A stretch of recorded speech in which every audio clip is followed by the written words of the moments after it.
Have you ever wondered what it feels like to stand at the edge of history, knowing that the world you swore to protect is about to fall apart? The night hangs heavy over London, the kind of night where the clouds seem to press down on the streets, trapping the last breaths of courage beneath their weight. You stand alone in the highest window of the Auror office, watching the lamps of Diagon Alley flicker like dying stars. The Ministry, once radiant with confidence and authority, now feels like an old beast gasping in its sleep. The portraits on the walls whisper nervously. Even they sense it. Something dark, something final is coming. You trace a finger across the cracked glass, and for a fleeting second, your reflection looks older than you remember, as if time itself has been taking small bites out of you. Each night you fought to keep order alive. You probably won't survive this, not really, not in a way that keeps you whole. But then again, survival has never been the point, has it? It's the fight, the refusal to yield, the idea that maybe if you stand 1 second longer than evil expects, it might just falter. So, before you get comfortable, take a moment to like the video and subscribe, but only if you genuinely enjoy what I do here. I'm really curious. From which part of the world are you watching this video? Write your country in the comments. Let's see how far this little story has traveled. Now, dim the lights, maybe turn on a fan for that soft background hum, and let's ease into tonight's journey together. The Ministry corridors echo faintly under your boots, a hollow sound swallowed by dust and silence. Once these halls were alive with chatter and parchment rustle, filled with confident footsteps of Aurors debating the next move against dark wizards. Now, they sound like catacombs. The torches flicker low, painting nervous shadows that stretch across the gilded walls, and the portraits of former ministers avert their eyes, as if ashamed of what their legacy has become. You pass the old Auror office, where Mad Eye's chair still sits askew, a dent burned into the desk from one of his paranoid wand drills. The scent of coffee and ink lingers, oddly comforting, almost like ghosts refusing to leave. You set down your case, simple, worn leather, filled with every wand, relic, and classified document that still matters. In a locked drawer lies a list of names, crossed and circled, friends turned enemies, allies lost to the shadows. Some were killed, others simply vanished. You find yourself wondering whether heroism has an expiration date or if it's just another word for stubbornness. The enchanted clock on the wall ticks without moving its hands, its face cracked right down the center, frozen at the hour the war truly began. You take a deep breath, adjusting your cloak, and in that moment, the faint vibration of magic trembles through the floor. It's subtle, but unmistakable. Something is stirring beneath the city. You glance once more at the portraits. "Guess we're not done yet," you mutter softly. And somewhere down the corridor, a door creaks open on its own, as if the building itself is listening. The blackout begins not with thunder, not with an explosion, but with silence, an unnerving, suffocating stillness that spreads across the city like spilled ink. You feel it before you see it. The wards tremble, the air sharpens, and every flickering torch in the Ministry gutters out at once, leaving only the faint luminescence of lingering spells dying in midair. Outside, through the narrow windows, London dissolves into shadow. Street lamps vanish, the river turns black, and even the Muggle world seems to sense that something unnatural has arrived. You reach instinctively for your wand, old, dark oak, slightly chipped from years of deflecting curses, and whisper Lumos. The tip glows weakly, struggling against an invisible pressure, like light pushing through tar. Somewhere above, an emergency charm pulses red through the atrium, the Ministry's final alarm, hostile magic detected. You move quickly, your cloak snapping behind you, boot heels clicking like a metronome of dread. Down every corridor, enchanted quills have stopped mid-sentence, floating uselessly in the air. The elevator runes spark once, then die. You know what this means? The city's magical grid has been compromised, something only possible if someone inside helped. The history books will never mention this night, though a few fragments of memory might survive in broken, pensive strands. The London event, some historians later called it, though none could agree on what really happened. The truth is, it wasn't an event at all. It was an erasure, a deliberate unmaking, and you, poor soul, are standing right in the center of it. You step outside into the street, where a crowd of dazed witches and wizards gathers, their wands raised uselessly toward a sky without stars. The smell of burning copper fills the air. A child begins to cry. Somewhere in the distance, you hear the faint rumble of the Thames shifting, unnaturally, as if something beneath its surface is awakening. You think back to a line once told to you by Dumbledore himself. Darkness is not the absence of light, Kingsley, but the presence of something that refuses to be seen. You finally understand it now. Whatever's coming isn't just another battle. It's an ending written in silence, and your role is to make sure that when dawn finally returns, someone will still be there to witness it. You take one last look at the dead city, raise your wand higher, and whisper, "Not yet." The air trembles, then the darkness whispers back. The underground chamber beneath the ministry hums faintly, a sound like distant bees trapped in amber. You descend the staircase 2 steps at a time, each echo folding into the next until it feels as if you're walking inside a heartbeat. The resistance has gathered here, the last remnants of what once called itself order. Aurors, healers, even a few goblins and centaurs who decided neutrality was no longer an option. They look at you with the kind of eyes that have seen too much, waiting for your voice to tell them what comes next. The light comes from a dozen blue flames hovering mid-air, steady and cold, making everyone's faces appear carved in marble. On the table in front of you lies a map of London, enchanted so that small bursts of red and green light show every active magical disturbance. There are too many red ones. You run your hand through your shaved head and take a slow breath before speaking. "We're not here to win," you begin softly. "We're here to outlast." The words taste bitter, but in truth, that's all that's left, to keep a spark burning long enough for someone else to find it later. The meeting unfolds in quiet urgency. A witch named Marla reports the last batch of protective runes has failed. Another, Old Wilkes, claims the inferi sightings near Battersea are multiplying. You nod to both, scribbling notes with a quill that shakes slightly despite your steady hand. In the corner, a young Auror, barely 20, keeps looking at you like you're already legend. You wish he wouldn't. "We move at dawn," you tell them, marking 3 new points on the map. One group covers Whitehall, one moves on the riverfront, and one holds the tunnels beneath Gringotts. If they take the bank, they take the economy of magic itself. It's not just a fight for survival anymore. It's for meaning, for identity, for the memory of what decency looked like before fear rewrote it. Someone mentions that rumor again, the one about a dark spell hidden in the archives that could cleanse entire cities at the cost of every wizard's memory. No one says it out loud, but you see the question in their eyes. Would you use it? You shake your head. "We're not playing gods," you mutter, though deep down you're not sure you believe that. There's a low murmur of agreement, half faith, half exhaustion. The meeting breaks, but no one really leaves. They linger, whispering, pretending this isn't the last night they'll ever see one another. As you move toward the exit, the young Auror catches your arm. "Sir," he says quietly, "if we don't make it, what do we tell the next ones?" You pause, thinking of all the stories that never make it into history books, all the faces erased by time. "Tell them," you finally say, "that courage wasn't about not being afraid. It was about doing the right thing after fear made its home in you." For a moment, silence reigns.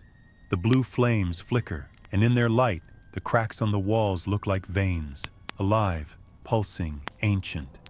You close your eyes and sense the city above, breathing unevenly, half alive, half memory. Somewhere out there, in the smoke and dark, tomorrow waits to see if you'll still be standing. You tighten your cloak, glance once more at the glowing map, and whisper to yourself, "One more night." It starts with a scream, distant but sharp enough to slice through the damp air of the tunnels. You stop mid-stride, wand raised, pulse matching the hum of unseen spells vibrating through the ministry's foundations. The resistance camp behind you falls silent, too silent. A moment later, the echo of hurried footsteps ripples down the corridor. Someone's running. When the figure bursts into view, panting, cloak torn, you recognize him instantly. Doran, one of your patrol lieutenants. His face is pale, his voice trembling. "He's gone," he stammers. "Ravel, he's gone." You freeze. Ravel was the strategist, the one who could outthink a curse before it was cast. His disappearance means one thing: someone inside your circle has turned. The realization lands like a curse across the chest, cold and suffocating.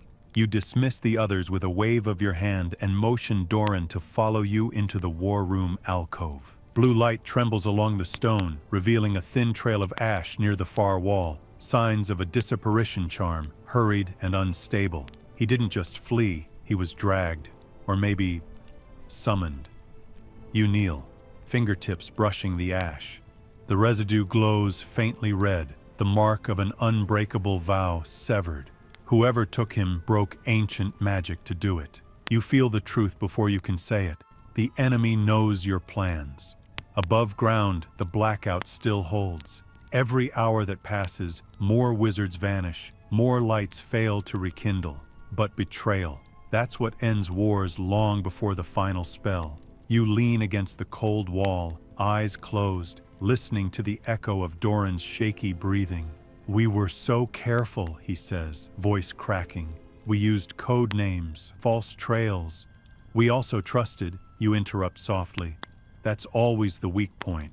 You think of every Auror you've buried, every student who once looked up to you like a mentor. Perhaps trust is a luxury no one can afford anymore." When you finally return to the main chamber, the others are waiting, their faces pale, every conversation hushed.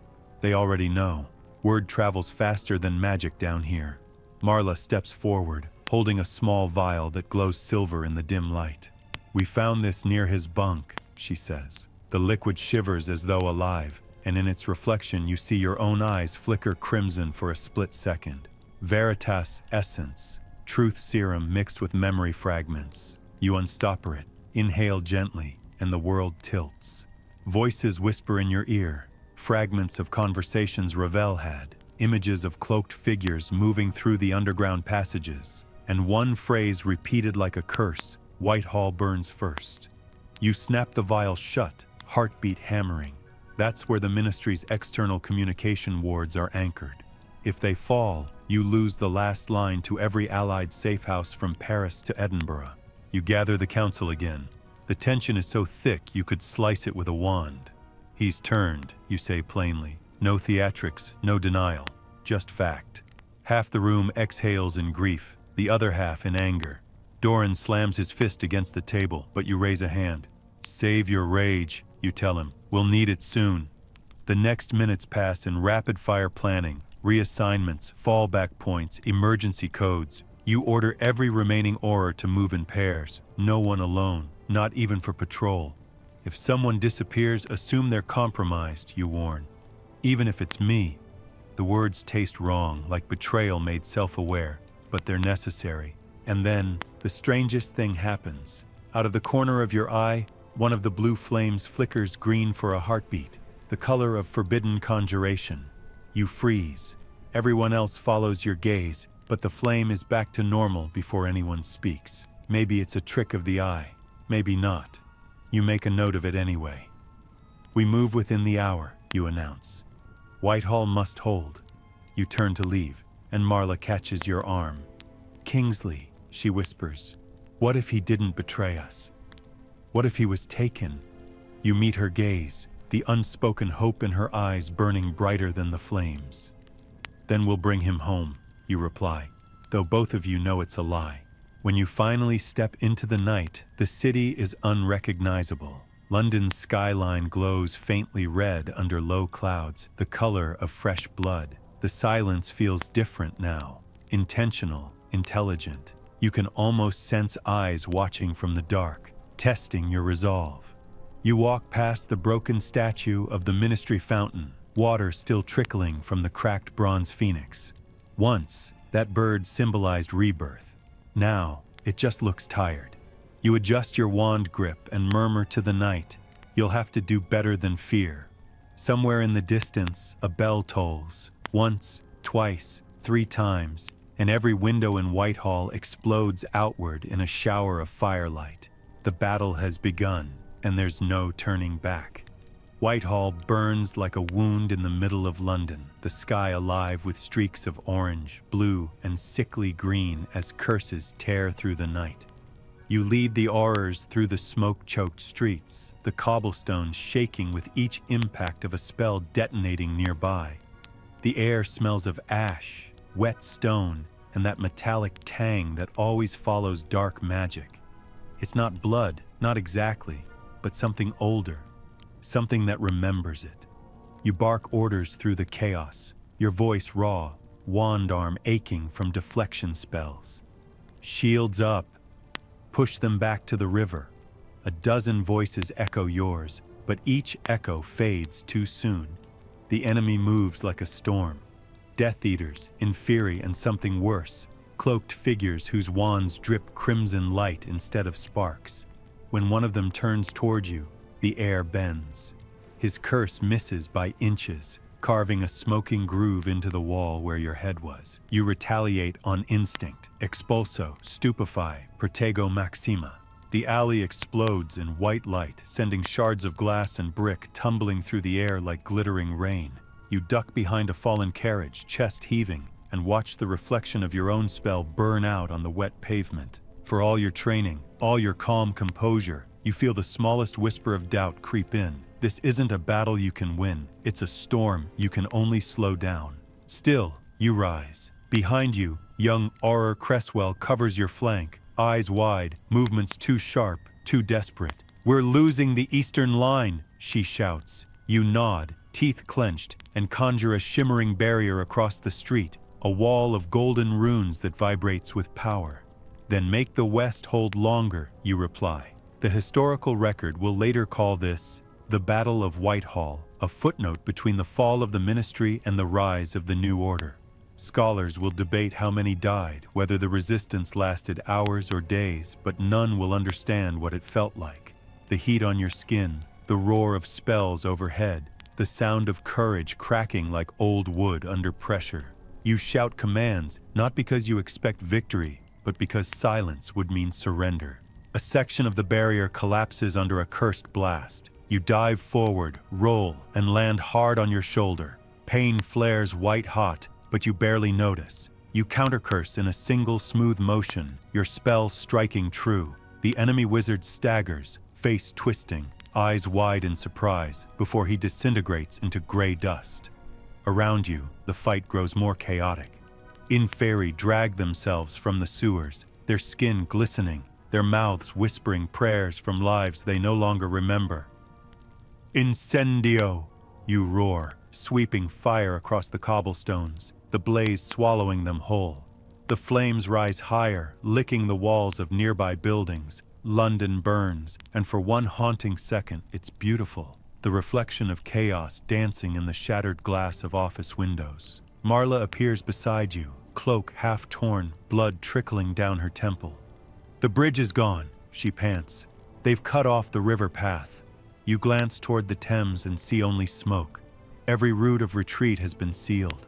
"Then we hold this street," you answer. "We make them pay for every inch." She laughs once, hoarse, exhausted. "That's a terrible plan, Kingsley. It's the only kind we've got left." You catch her smile, brief, defiant, and it reminds you that even in ruin, humanity refuses to die quietly. As the hours drag on, exhaustion begins to blur the edges of time. You lose track of how many curses you've cast, how many fallen you've stepped over. You only remember flashes. Doran pulling 2 wounded out of the fire. Cresswell dueling a masked witch twice her size and winning, the moment when the sky itself seemed to split open with thunder that wasn't thunder. You feel the tremor of ancient wards breaking one by one beneath your feet, the Ministry's protections finally failing. And through it all, you keep moving, the rhythm of combat as steady as a heartbeat. Step, cast, shield, breathe. At one point, you find yourself face to face with one of them, the crimson-cloaked figures who move like nightmares. He speaks in a language older than English, a hiss that vibrates in your bones. His wand glows black at the core, drinking in light rather than giving it. He lunges, you parry, sparks erupt like meteors. The duel is quick, brutal, silent. He's faster, but you're smarter. You feint left, twist your wrist, and send a binding spell straight into his chest. It doesn't stop him, but it slows him, long enough for Marla's hex to finish what you started. The body collapses, unraveling into nothing. You look at her and nod. No words are needed. By dawn, the street is unrecognizable. The once white government buildings are blackened skeletons. The sound of battle has faded to the occasional distant explosion, a reminder that somewhere, someone is still holding out. Your surviving Aurors regroup at the fountain's ruins. 20 left from nearly 80. You can barely stand, wand hand trembling. "Report," you rasp. Cresswell's voice cracks as she speaks. "We've secured the West." For now, you survey the destruction and nod, though you both know there's nothing left to secure. The war has moved past victory or defeat. It's now about legacy, about what remains in memory after the flames die out. You walk toward the center of the square where the Phoenix statue once stood. Only the wings remain now, half buried in rubble. You kneel beside it, tracing the metal edge with soot-stained fingers. "You'll rise again," you whisper, uncertain whether you mean the statue, the city, or yourself. Above, the first hints of morning light filter through the smoke, pale and fragile. You know it won't last. The enemy will come again. But for now, this silence, this breath, is yours. You sheathe your wand and look at your people. "We rebuild," you say simply. "Right here. Right now." And somehow, against all logic, they believe you. Later, historians will write that Kingsley Shacklebolt refused to flee, that he stood until the last stone fell. They'll say you held Whitehall through the longest night London ever endured. What they'll never understand is that your real victory wasn't survival. It was faith. Faith that courage still mattered, that magic wasn't power, but choice. And as the wind rises, scattering ash across the dawn, you realize something profound. History doesn't remember the safe ones. It remembers those who stayed when everyone else ran. You don't remember when the noise stopped, only that it did. After hours of battle, the silence feels alien, almost dangerous. Smoke still curls lazily between the shattered walls, drifting through the morning light like the ghosts of spells that never finished forming. You stand among the ruins of Whitehall, every muscle aching, wand arm numb, breath tasting of soot and iron. Around you, the survivors move in slow, dreamlike patterns, hauling debris, searching for the wounded, collecting wands from the fallen. It isn't victory, not really. It's the kind of silence that follows a storm, relief twisted with disbelief, and beneath that, the terrible awareness that this is only the eye. You can feel it in your bones. The next wave is coming. It always does. Cresswell approaches, face pale under the grime. "We've lost contact with the north sector," she says, voice raw. "No signals from the tunnels since midnight." You nod, trying to process it, but your mind feels like wet parchment. Everything's smudged and blurred. The loss doesn't surprise you anymore. Each hour has taken someone. First Ravel, then Duran, now half the northern resistance. You've stopped keeping count. "Pull everyone left into the square," you say quietly. "We'll regroup before dusk." She hesitates. "Sir, regroup for what?" Her tone isn't insubordinate. It's tired, human. You meet her gaze and answer softly. "For each other." As the day unfolds, you find yourself wandering the wreckage like a ghost through memories. The old ministry annex lies open to the sky, its roof gone, its floor littered with broken portraits and half-melted quills. You pick one up, a framed photograph of an Auror graduating class from decades ago. Your own younger face stares back from the corner, arms slung around two laughing friends. Both are long dead now. The photograph blinks once, as if recognizing you, then freezes again. The magic sustaining it has run out. You slip it into your coat pocket, not as a keepsake, but as a reminder of how quickly even enchantment fades. You make your way toward the river, guided by instinct more than direction. The Thames runs sluggish and gray beneath a layer of ash. Across its surface drift fragments of parchment, broken charms, and the faint shimmer of residual magic dissolving into the current. You crouch beside the water, hands trembling, and splash your face. The cold burns. You think about what it means to lead, not the speeches, not the heroics, but the small things, deciding who eats first, who rests last, who carries the blame when everything falls apart. Leadership isn't glory, it's endurance, and right now, you feel that endurance thinning. Behind you, footsteps approach, soft, deliberate. You don't turn. "How long have you been following me?" you ask. Marla steps into view, her wand hanging loosely at her side. Her voice is hoarse, but there's a steadiness in it.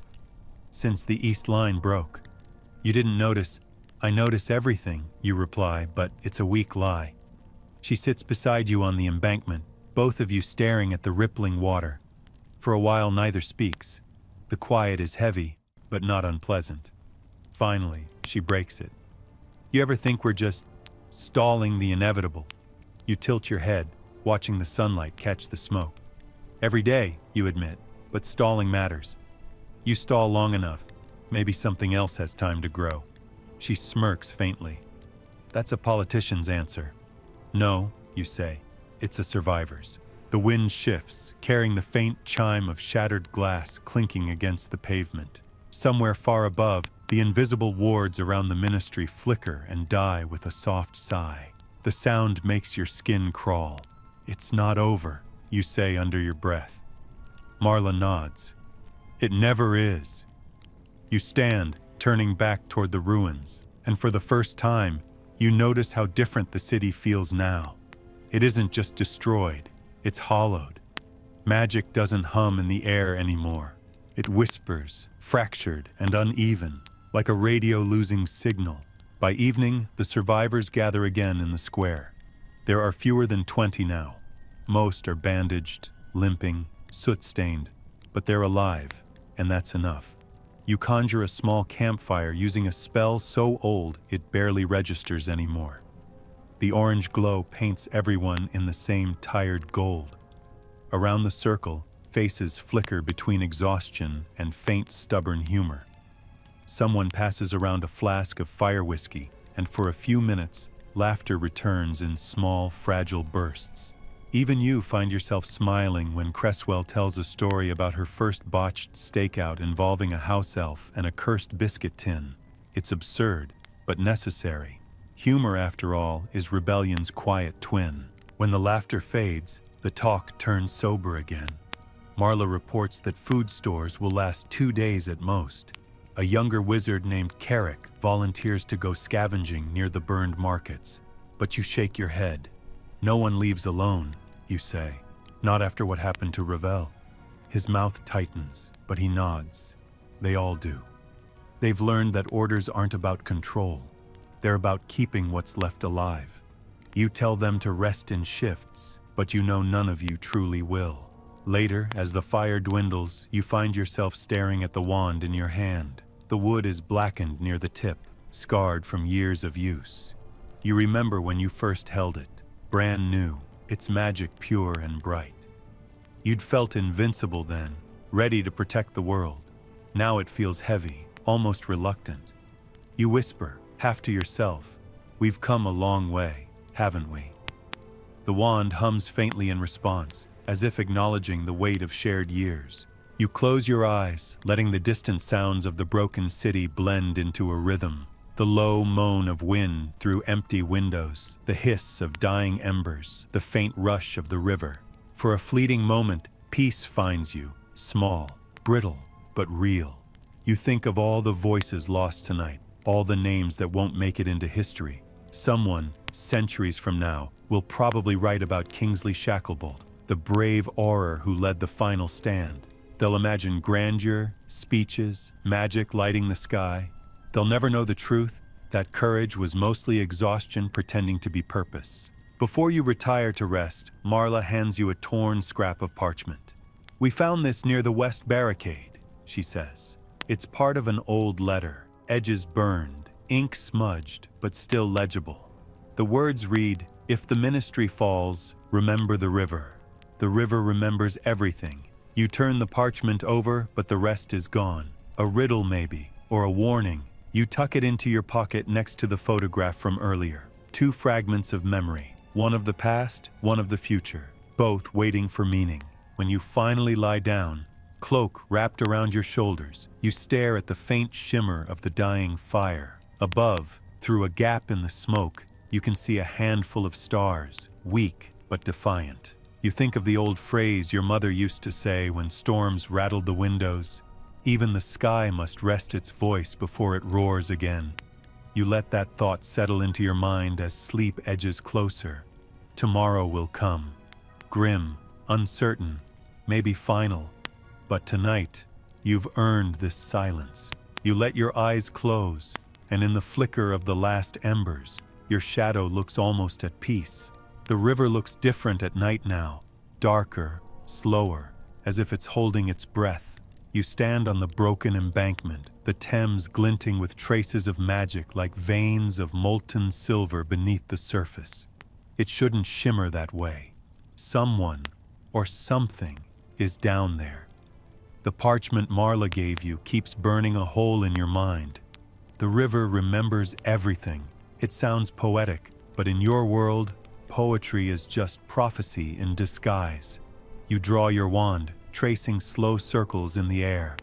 "Homenum revelio," you whisper, but the charm fizzles halfway. The air itself pushes back, thick with interference. Whatever's under the water doesn't want to be found. You crouch, squinting into the fog that rolls low over the water. For a heartbeat, you see a figure, a tall, cloaked shape standing waist-deep midstream, unmoving as if carved from shadow. You blink, and it's gone. The ripples remain. You straighten slowly. "We're not alone," you murmur. By the time Marla and Cresswell join you, the mist has thickened into a white curtain. "We tracked a magical pulse here," Marla says, wand raised. "It's old, ancient even. Not Death Eater work that unsettles you more than if it were." You glance down at the river again. The glow has intensified, spreading along the current toward Westminster, each ripple carrying a faint echo of whispering voices. It sounds like names, hundreds of them. You recognize a few, fallen Aurors, lost allies. The dead are speaking. Cresswell steps back, pale. "That's not natural," she breathes. You nod. "No," you say, "but it's familiar." And then you hear it, a voice from the water, deep and steady, calling your name. "Kingsley." It's calm, but it shakes you to your core. You've heard that tone before, in dreams, in the back of your mind, every time you've hesitated before a fight. The mist parts, and a figure emerges from the river itself. Tall, cloaked in rags of shadow, eyes glowing faintly blue like drowned stars. He looks human, almost, but the longer you stare, the more you realize he's something else entirely. "You've called the river," he says, voice like the shifting of pebbles beneath current. Few remember how. You raise your wand, but he only smiles. "I'm not your enemy, Auror. I am what the river keeps. Memories, oaths, debts unpaid." You swallow hard, lowering your wand an inch. "Then tell me what you want." The figure tilts his head, droplets of silver dripping from his hood. "To remind you," he says simply, "that every choice you've made here has weight beyond your time. That your rebellion will end, but what follows will bear your name." You almost laugh. That's not much of a comfort. It's not meant to be. The figure's hand emerges from the cloak, long, bone-pale fingers holding a small glass sphere. Inside it swirls a faint blue light. "This belonged to the one you lost, the strategist." Your stomach twists. Ravel? The figure nods. He bargained poorly. His life for a moment of clarity. You take the orb, the cold biting deep into your palm. It hums softly, a pulse of memory trapped within. When you close your eyes, you see Ravel's face, pale, afraid, but determined. He's standing in a stone chamber you don't recognize, chalk sigils glowing on the walls, a circle of dark runes beneath his feet. His voice echoes faintly through the vision. They think they've won, Kingsley, but the city remembers too. You open your eyes, gasping, the vision gone. The figure is fading back into the mist. Wait, you call out. What happens next? He pauses, half dissolved. The river remembers, he repeats softly, but only those who dare to look. And then he's gone, dissolving into mist that swirls once and falls silent. The glow under the water fades, leaving only darkness and reflection. You stare at the glass sphere still pulsing faintly in your hand, a message from the dead, a warning from memory itself. Well, you mutter, that's unsettlingly vague. You return to the camp just before dawn. The others stare at the sphere as you set it on the table. It's Ravel, you explain, or what's left of him. Cresswell reaches out but pulls her hand back as if the light might burn her. What do we do with it?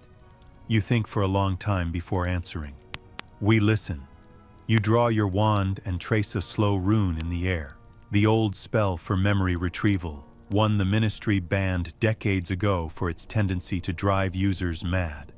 The orb cracks, a thin fissure glowing white-hot, and a voice fills the air. Ravel's, strained but clear. They're not trying to destroy the Ministry, they're trying to erase it. Every record, every memory, every trace. If they succeed, we won't just lose. We'll forget we ever existed. The light flares, then dims, leaving the silence heavy as stone. Marla exhales shakily. Erasure spells that large. Impossible. Nothing's impossible when you have desperation, you say. You pace slowly around the firelight, piecing it together. If they erase memory, they erase resistance. History collapses. They win by making us myth. You stop, looking at the orb's remains. We can't let them. For the first time in days, the weariness burns away, replaced by a new, dangerous clarity. We go after the source, you say, wherever Ravel was taken. You retrieve the torn parchment from your coat, laying it beside the shattered glass. The river remembers everything. The clue now feels more like a command.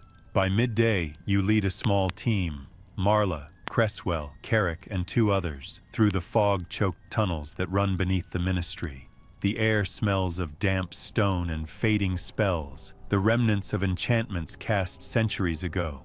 These tunnels are older than London itself, older even than the founding of the Ministry. The walls hum faintly, alive with ancient wards.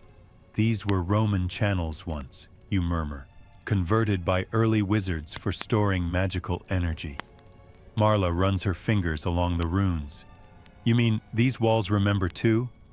Exactly, you say, and we're about to ask them some very old questions. At the tunnel's end, the air changes, warmer, charged. You step into a wide chamber where the river's undercurrent flows directly through a carved stone basin. Floating above it, tethered by threads of light, is a structure made of intertwining glyphs. Half spell, half machinery. It hums with power, the air vibrating with every pulse. That's it, Cresswell whispers. That's what's rewriting the city. You move closer, feeling your wand resonate in your grip. Each rune pulses in rhythm with your heartbeat, and then you see it, the sigil of the Ministry, burned and inverted, etched into the heart of the structure.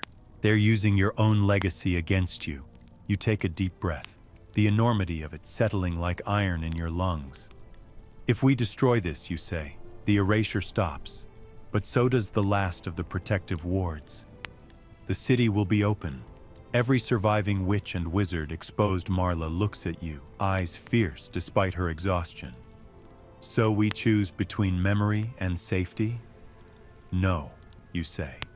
We choose meaning. You step forward, wand raised high. The others follow. The structure flares in defiance, hurling arcs of light through the air, but you press on. You remember Dumbledore's words once more. Darkness is not the absence of light, but the presence of something that refuses to be seen. You channel everything you have left, every victory, every loss, every fragment of belief, into a single spell. Finite, totalis. The chamber ignites in white fire. The runes scream, collapsing inward, the basin overflowing as the river surges upward in a spiraling column of water and memory. For one impossible instant, you see faces in it. Ravel, Doran, even the ghostly figure from the river, all merging into light. The structure shatters, and the entire tunnel trembles. You're thrown backward, crashing hard into the wall. When the brightness fades, only the basin remains, empty, calm, and silent. Marla stumbles to your side, coughing. "Did it work?" she asks.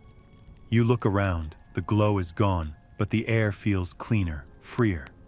Above ground, distant bells begin to ring, real, living sound. The city is remembering itself. "It worked," you whisper, voice hoarse.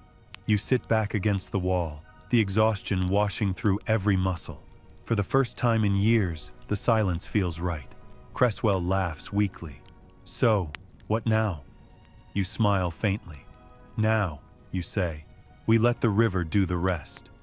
The dawn that follows doesn't look like victory. It looks like aftermath. Gray light filtering through smoke, streets lined with ghosts of the living. You stand in what used to be the heart of London's magical quarter, your boots crunching over broken glass and scorched brick. The river runs slower now, its earlier silver shimmer gone, replaced by calm indifference. You can still feel the magic you unleashed in the tunnels, humming through the ground beneath your feet, like the city itself has been rewired, awake but uncertain. Marla and Cresswell walk beside you, their faces pale but determined. Every sound, the flap of torn banners, the creak of half-collapsed buildings, seems amplified in this new, fragile silence. The world hasn't ended, not exactly. It's just waiting to decide what it wants to be next. A small group of survivors gathers near the ministry ruins. Their clothes are singed, their expressions hollow, but they look to you as if you might still have answers. You almost laugh at the thought. Leadership, at this point, feels like an illusion everyone politely agrees to maintain. "Is it over?" one of them asks. You glance toward the sky. The clouds are lighter now, edges gilded with pale sun. "Not yet," you say, "but we've bought time." You don't tell them how much, maybe hours, maybe days, but time itself is currency now, and every minute bought with blood feels worth more than gold. As the morning unfolds, you move through the wreckage, helping where you can. You heal burns, stabilize curses, and mark the fallen with the simple sigil of remembrance. Each face blurs into the next, but their voices linger. Quiet thanks, whispered names, unfinished promises. You record them in your mind because you know history won't. By midday, a rough order emerges. Tents appear along the square, supplies scavenged from shattered shops, the beginnings of something that looks suspiciously like hope. It's fragile, but it's there. You're patching a wound on Carrick's arm when you feel it. A tremor in the air, faint but sharp. A shift in pressure that makes the hairs on your neck rise. "Did you feel that?" Marla asks, already drawing her wand. You nod. The ground vibrates once, then again, deeper. A murmur ripples through the camp. For one awful second, you think the enemy has returned. But this isn't attack energy, it's resonance, the kind that follows when old magic tries to balance itself. You close your eyes and listen. Beneath the tremor, beneath the surface noise of rebuilding, you hear something vast moving through the ley lines under London. The river remembers, and it's rewriting. The first sign comes from the air itself. Faint sparks like fireflies drifting upward from the cobblestones. They pulse softly, then vanish. A few wizards gasp as ancient runes begin glowing faintly on the ministry's surviving archway, etching themselves into stone like invisible ink, turning visible at last. You step closer, tracing one with your fingertip. Recognition sigils, you whisper. The city's reclaiming its memory. Cresswell stares, wide-eyed. You mean the spells we lost? The ones erased, you correct. Every name, every oath, coming back. But then, amid the light, you notice something else. A distortion forming near the fountain's ruins, the air rippling like heat over summer pavement. You draw your wand instinctively. "Everyone back!" you shout. The distortion expands, warping into a circular tear, and from within it steps a figure cloaked in midnight blue, his face hidden, his wand already raised. The crowd scatters, some ducking behind rubble, others freezing in terror. You step forward. "Show yourself," you command. The figure laughs, a sound both human and inhuman, still giving orders, even after you've lost the world. Admirable. The voice is familiar, though you can't place it at first. Then the figure lowers his hood, and your breath catches. Ravel. He's alive, but wrong. His eyes glow faintly gold, his skin veined with shadow. You feel the air around him bend unnaturally, like gravity itself resists his presence. "They said you were taken," you say carefully. "They didn't say by what." He smiles sadly. "Not taken. Chosen. I saw what you couldn't, Kingsley. You think you stopped them? You only ended the first draft. The real spell was beneath the river, the one that needed memory to rebuild the world, not destroy it." His wand glows, and the earth trembles again. The river remembers everything, including the power to start over. You realize what he's about to do, a reset, a cleansing that will rewrite not just magic, but history itself. "Ravel, stop," you say, stepping closer. "You don't know what you're unleashing." He laughs again, softer this time. "Of course I do. Freedom from failure. A clean slate. You raise your wand. You'll erase everyone." "No," he replies. "I'll free them." His wand arcs downward, striking the ground, and light bursts outward in a blinding wave. You dive aside, the blast slamming through the ruins like a hurricane. The sound is deafening. When you look up, the air is filled with floating fragments of memory, scenes, faces, voices all bleeding into one another like shattered reflections. Time itself is unraveling. You fight through the maelstrom, each step a battle against invisible currents. Ravel stands at the center, arms outstretched, his body dissolving into threads of gold. "You can't hold it," you shout. "It's too big." He meets your gaze, and for a heartbeat, the madness fades from his eyes. "Then help me," he says quietly. There's no time to argue. You rush forward, press your wand against his, and pour your strength into the same current. The force hits you like lightning. You see everything at once. Centuries of magic, wars, births, betrayals, laughter, loss. The river's entire memory floods through you, too vast to comprehend. You feel yourself breaking apart, mind splintering into light. And then, as suddenly as it began, it stops. The light collapses inward. The noise vanishes. You're on your knees, gasping. The city eerily still. The tear in the air is gone. So is Ravel. Only a faint shimmer remains where he stood. Around you, the survivors stir, dazed but alive. Marla rushes to your side. "What did you do?" she asks. You look down at your hands, glowing faintly blue, as if the river's energy has fused with you. "Balanced it," you say softly. "He opened the river. I closed it." You stare at the city stretching before you, and realization dawns. The buildings are whole again, not pristine but repaired, as if years of decay have been reversed. Magic flickers in every window. The city remembers, but something's off.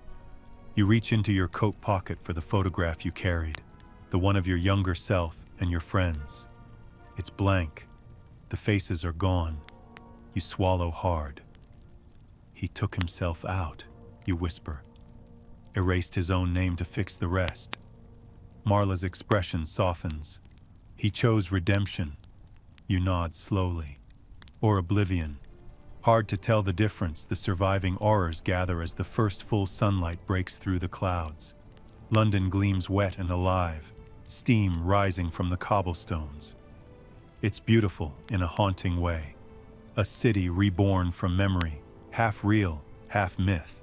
You raise your wand, releasing a small spark into the air.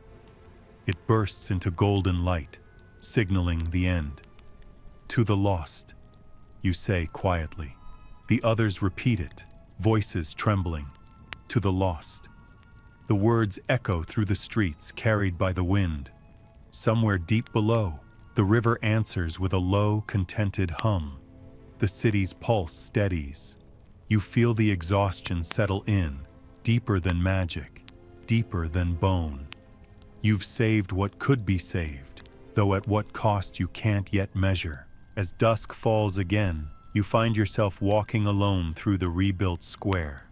The Phoenix statue has been restored, its bronze wings spread wide, glinting in the twilight. You rest your hand on its base and whisper, "We did it." The statue doesn't answer, but the reflection in its metal eyes seems to nod. Maybe you're imagining it, maybe not. The wind carries the faintest echo of Ravel's voice. The river remembers everything. You smile, weary but content. Then let it remember us kindly, you murmur, and turn toward the horizon where the first stars blink awake over a city learning, at last, how to breathe again. The night after the rebuilding feels unreal, like a world remembering how to dream again after too long awake. You sit alone in what used to be the ministry atrium, now just an open plaza lit by hundreds of floating candles. The survivors have built a camp nearby, but you've drifted away from the sound of their voices, drawn to the hush that follows catastrophe. The air smells of rain and burnt parchment. London's skyline glows faintly beyond the fog, shimmering with residual magic still trying to settle into its new shape. You should feel triumphant. Instead, you feel hollow, like a book whose final page was torn out before the story could end. You know something's been restored, but something else, someone else, has been erased to pay for it. You close your eyes and still see Ravel's last expression. Not fear, not regret, just release. You envy him for a heartbeat before guilt douses the thought. Heroes aren't supposed to envy the dead. Footsteps crunch softly behind you. Marla approaches, carrying 2 tin mugs of something that smells vaguely like tea and smoke. "You haven't slept," she says, handing you one. "Neither have you," you reply. She smirks. "Commanders never do." You both drink in silence. The tea is bitter, sharp, grounding. The kind you drink when you want to remember you're still alive. "Do you think it'll hold?" she asks after a while, eyes tracing the faint glow rising from the river's direction. "The city, the magic, it feels fragile." You nod slowly. "It is. Everything reborn is." You swirl the tea in your mug, watching the surface tremble. But maybe that's the point. Nothing strong ever started perfect. A soft wind moves through the plaza, stirring ash into small spirals. Somewhere beyond the ruins, a bell tolls, low and steady. Not alarm this time, but memory. You find it comforting, in a way. "Do you remember the first day we joined the Aurors?" you ask suddenly. "All those speeches about duty, courage, the greater good." Marla chuckles. "And the free tea and chipped cups." "Right," you say, smiling faintly. "They never mention the part where courage starts to feel like exhaustion, or how every victory sounds quieter than the ones we lose." She glances at you. "You'd still do it again, though." You hesitate, then nod. "Yes, because if we didn't, who would?" As you talk, the sky begins to lighten. Not dawn yet, but the promise of it, a faint gray bruising along the horizon. The light reflects off the waterlogged streets, turning the city into a mirror.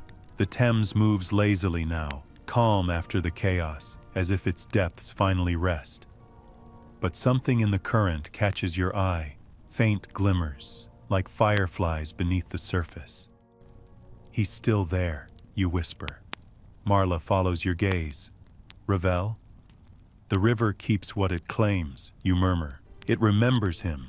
You stand, the ache in your knees reminding you that survival has its price. "Come on," you say. "There's one more thing we need to do." You lead her through the quiet streets toward the riverbank. The air is cool, heavy with mist. When you reach the edge, you kneel and touch the water. It feels warm, almost alive. "The city's written itself back into being," you say softly. "But the story's unfinished. We need to mark it." From your coat, you pull the cracked glass sphere, the one that once held Ravel's memory. It's empty now, just a hollow shell. But as the morning light catches it, you swear you see faint traces of his golden glow still swirling deep within. Marla watches silently as you set it adrift on the current. The sphere spins once, twice, then sinks slowly beneath the surface, leaving a single ripple that glides outward until it disappears. For a long moment, neither of you speaks. Then Marla whispers, "He'd have liked that." You nod. He'd have hated the ceremony, but loved the meaning. The two of you watch as the river smooths over again, its surface calm, its memory sealed. Above, the clouds finally break, sunlight filtering through in soft bands that paint the city gold. You feel the warmth hit your face and, for the first time in what feels like years, allow yourself to breathe without armor. Later, when you return to the camp, the others are waking. Cresswell greets you with a tired grin. "Morning, Minister." The word makes you blink. "Minister?" She shrugs. "Someone has to lead, and you're terrible at retiring." Laughter ripples through the camp, light and fragile, but real. You raise a hand half-heartedly in mock protest, but inside you know she's right. There's no ministry anymore, not as it was, but maybe it doesn't need to be rebuilt the same way. Maybe leadership now means something smaller, quieter, rebuilding not institutions, but trust.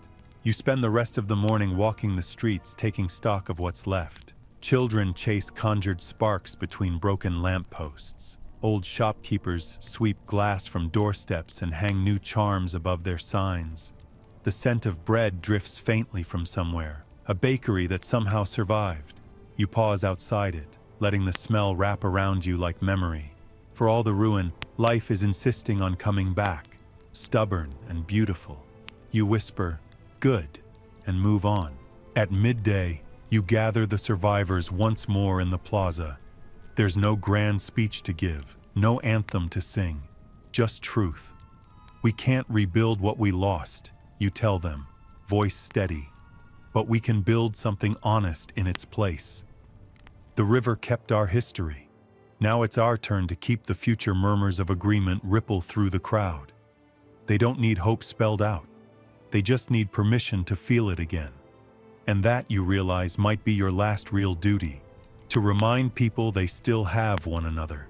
As the sun climbs higher, the phoenix statue gleams in full light. You step toward it, tracing a finger along its base. Someone has carved new words there overnight. For those who stood when standing meant falling. You don't know who did it, but you smile. The phrase fits. You whisper to the bronze bird, "You've earned your rebirth." That night, when the fires burn low and the city hums softly under the first peaceful dark in years, you sit by the river once more. The water glows faintly, reflecting the stars. You think of everyone who didn't make it, Mad-Eye, Doran, Ravel, the nameless hundreds whose courage will never be written down. You think of their laughter, their stubbornness, their fear. "You're not forgotten," you whisper. The river remembers. The current laps gently against the stone, a soft, steady rhythm like breathing. You close your eyes, listening to that rhythm. For the first time, there's no dread in it, just the pulse of a world that has survived itself. Marla's voice drifts from behind you, soft as wind. "You're not going to leave, are you?" You shake your head. Someone has to make sure it doesn't forget again. She chuckles quietly. I thought so. You hear her footsteps fade, leaving you alone with the river and the night. You let your wand rest across your knees, its faint glow fading as sleep edges in. Somewhere deep within the water, you imagine Ravel's voice, calm and distant. Balance, Kingsley. Always balance. You smile at that. He was right, as usual. Above, the stars shimmer in the dark, their reflections trembling on the river's surface like memory made light. The wind carries the scent of rain again, fresh and clean this time. You take a final breath, feeling the city settle around you, the hum of magic returning to its rhythm, the pulse of life stitched back together.